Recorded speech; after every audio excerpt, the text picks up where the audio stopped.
Herbert loves to, yeah, Herbert loves to show me all the slides, and I'm like, this feels Yeah, I know. excessive. Yeah, he Yeah. always does that. Brian has returned from the great country of Mexico, which how great was Mexico? What was your It impression? was wonderful. It was wonderful. It's less noisy than it's been in the past. And they've always been, I thought, very nice people, but I swear since COVID, they've only gotten nicer. I don't Yeah. know how that's possible, but maybe they had a nice year-long siesta. I mean, that certainly puts me in a good mood. But no, it was wonderful. It was great to see some of the Chinese brands that are now there, some of the European brands that have EVs now, and of course the GM vehicles that are selling electric, domestically built electric vehicles. It's a lot of fun. Cool, excellent. Well, I did see because I was spying on your channel, and of course, I'm sure that you would like me to watch every single video you ever do and every single post that you ever put on X. But if I did that, and if you did it on my channel, we would have no time to actually create all this craziness. So I just spy.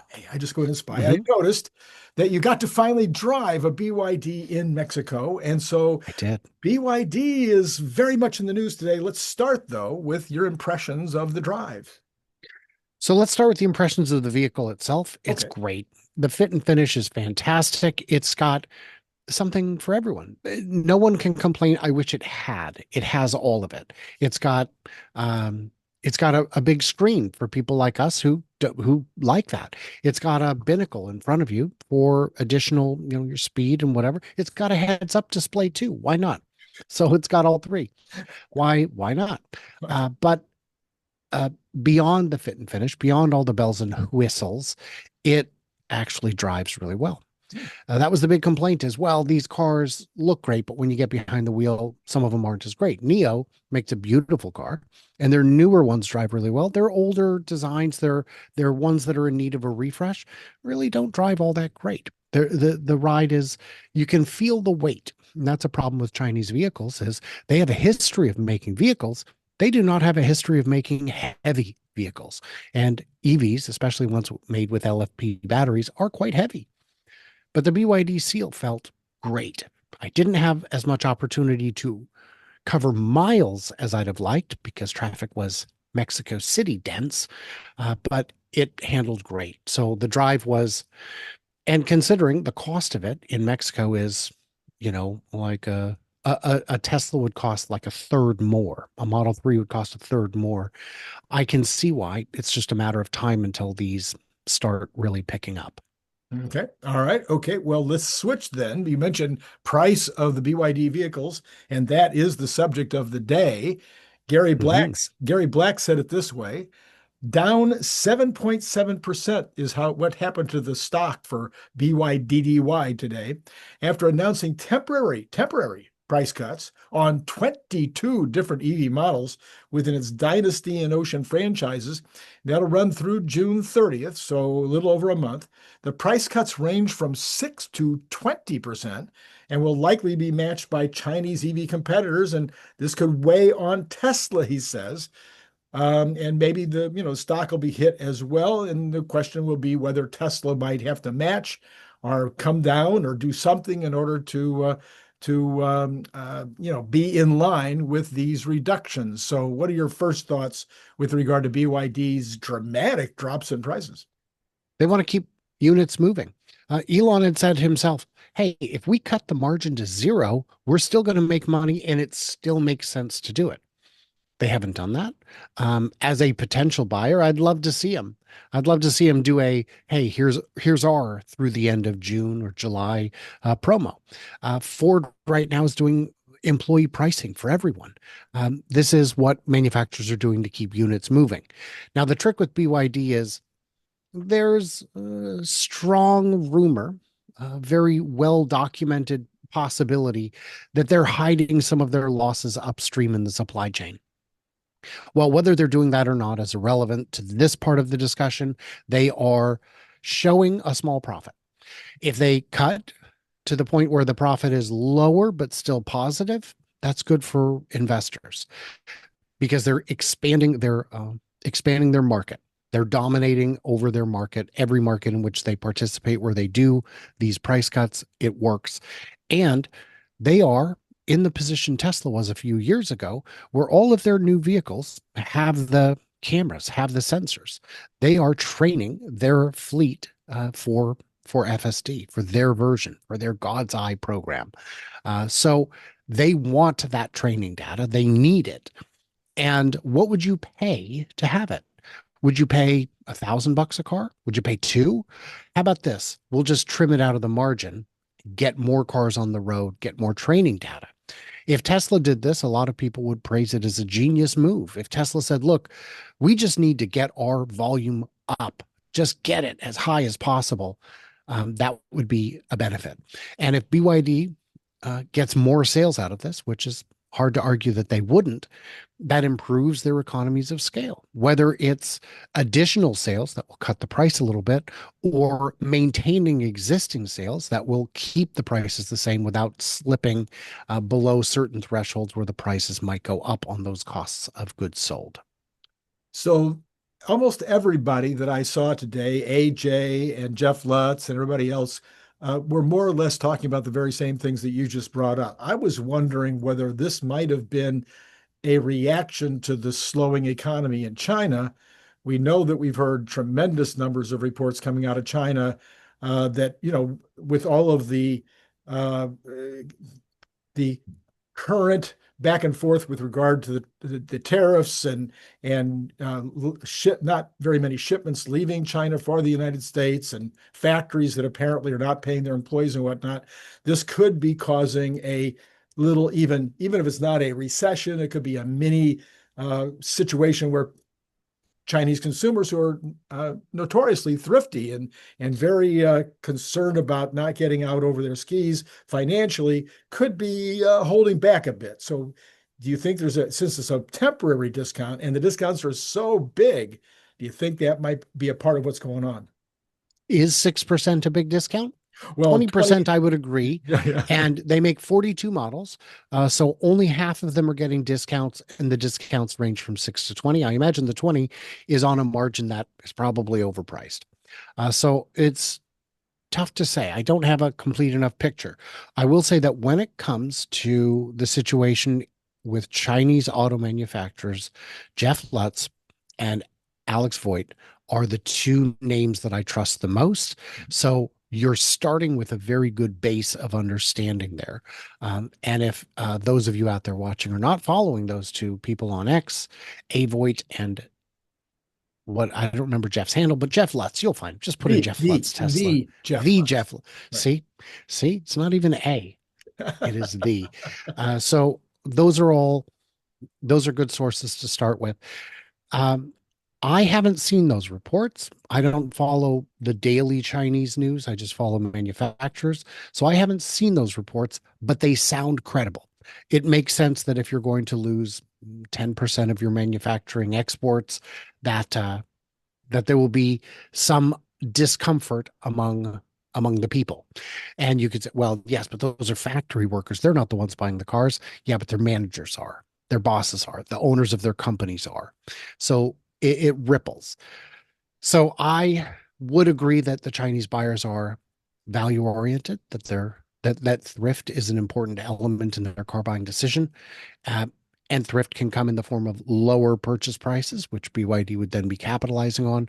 But it can also come in the form of delaying a purchase, which I think this effort by BYD is trying to stem. They're trying to avoid it. Say, no, buy now. If you wait until summer, it's going to be more. But who knows if it'll actually be more, or if these price cuts are permanent.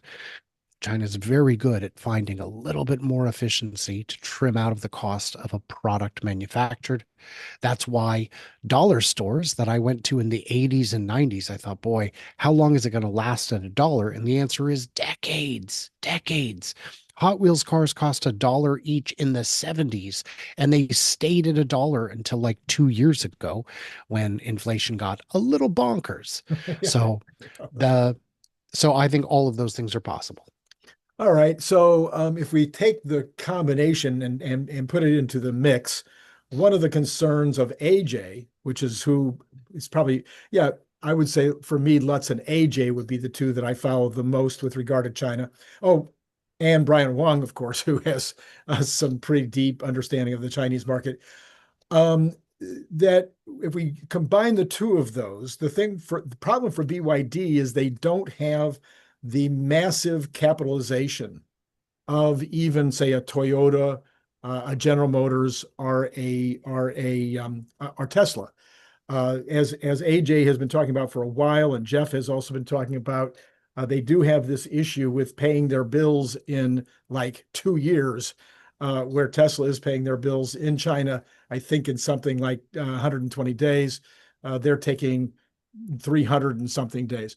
So your first point, which is that they might be hiding some of their losses, I'll call it hiding their losses, or just they don't have the capitalization to be able to manage the kind of the kind of growth that they've been, because growing costs a lot, and you have to spend a lot of capital to grow. That as they spent this capital to grow, they needed some way to capitalize that growth, and they've been capitalizing at the expense of their suppliers rather than going back to the market and raising more capital or trying to find loans. So they could be in a real world of hurt if there was a longer term competitive issue or a longer term issue with regard to the economy in China. What do you think? So there's a bunch of tricks in there.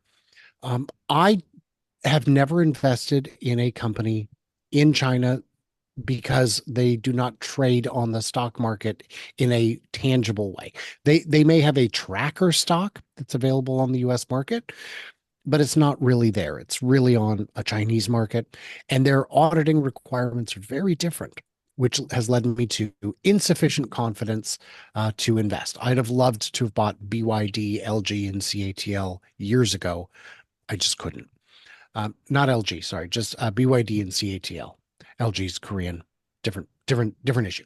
Right. But the matter with it is those unpaid bills should show up in the financial report as obligations, as unpaid. Oh, they do. Oh, yeah. Mm-hmm. Okay, so I'm not sure why it's not accounted in ways that why the accounting is such that we're surprised by it. Oh no, again, there's no surprise other than I would say the average investor doesn't normally look at the AP in the United States, because in the United States, I think the worst I've ever been asked to do might have been Kmart asked for 90-day terms, and I said I could only go to 75. Mhm. Typical terms in the United States are 30 days. And maybe you can squeeze out 45 or 60. And like I mentioned, 90 is just really a lot. So as a result, American investors don't tend to necessarily go look at at the accounts payable and the days to pay as kind of a place where they're going to find a surprise. But in this particular case, AJ's and Jeff have done this digging, and it's not just BYD,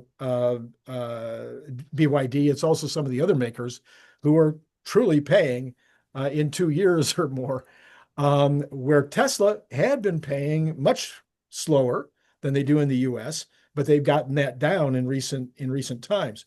So that just causes a little bit of in both AJ's and Jeff's mind, it creates a little bit of a what's going on there. And with Tesla having 37 billion or whatever in the bank, if it got into a real tough situation in the market, where is BYD going to go to get that cash that they might need in a rough spot?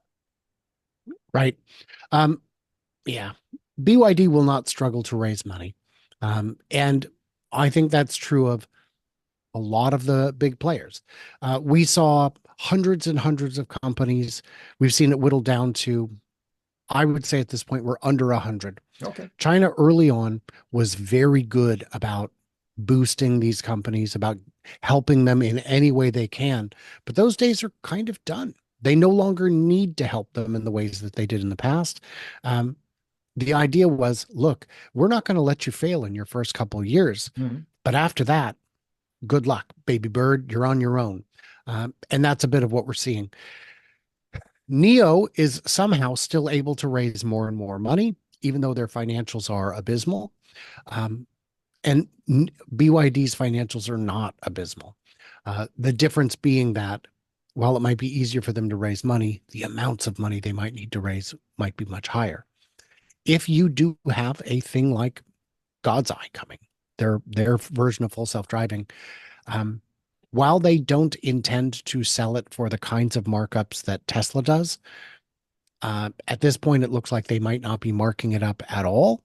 Uh, they would be marking it up somewhat, even if it's $30 a month, $50 a month, something like that. It would have the potential to raise tremendous future capital. I made a video recently making the case for why Tesla should have gone ahead with Giga Mexico even before Unboxed was available. And the big reason being, if you'd have just made an affordable compact, doesn't have to be exciting, doesn't have to be sexy, doesn't have to be fast or furious, they would have, by the time FSD goes unsupervised, they would have at least an extra million vehicles on the road that are FSD capable, each one eligible for at least another $8,000 of margin. What would $8 billion extra do to the bottom line? Who knows? Probably nothing. But I think that's BYD's strategy. Capture as much market share as you can, get as many units on the road, have as much training data as you can get, and as much potential for future revenue. Okay, all right. I think that kind of covers the BYD story as it is today. It'll be very interesting to continue to watch. It'll be what we'll be watching for, I think, over the next few days, and maybe you can add to my list, but I think we'll be looking to see what impact does it have on Tesla stock when we open. Well, by the time this show is airing on Monday night, the Tesla story will be in the pre-market, so we'll be able to see. Maybe I'll put it in the notes or the description of this particular video in terms of how Tesla did open, whether there's some impact. The second thing will be to see whether BYD continues to have an impact to their stock. And then the third thing would be to see if Tesla does respond in China with some kind of a deep discount on Model 3s, Model Ys, whatever, in terms of whether they seem to feel that they are that they necessarily need to respond. Mm-hmm. All valid points. It would be interesting to know the margin by region, but we don't have the luxury of that information. Tesla may have the capacity to lower the retail price without substantially impacting the margin. Remains to be seen. All right, Brian. Good to have you back from your travels into the southern state. Oh, no, that's right. Nobody's suggested that we add Mexico as another state yet, but who knows whether that might be in the future of the Western Hemisphere. I'm not sure, but I'm glad you had a great time down there and got a chance to drive a BYD. Any last words of wisdom for the crowd? No, No. I have exhausted my wisdom supply, unfortunately. I'm not sure you should admit that in public, Brian. I can't help it. I've exhausted my wisdom supply. Brian, thanks again as always. And Brian will actually be back on Tuesday night as well, as is kind of the common way that we do things here. And moreover, you should be watching his channel. If you're not doing that, swing on over to Future Ozza. You'll be glad you did. It's been great talking to you.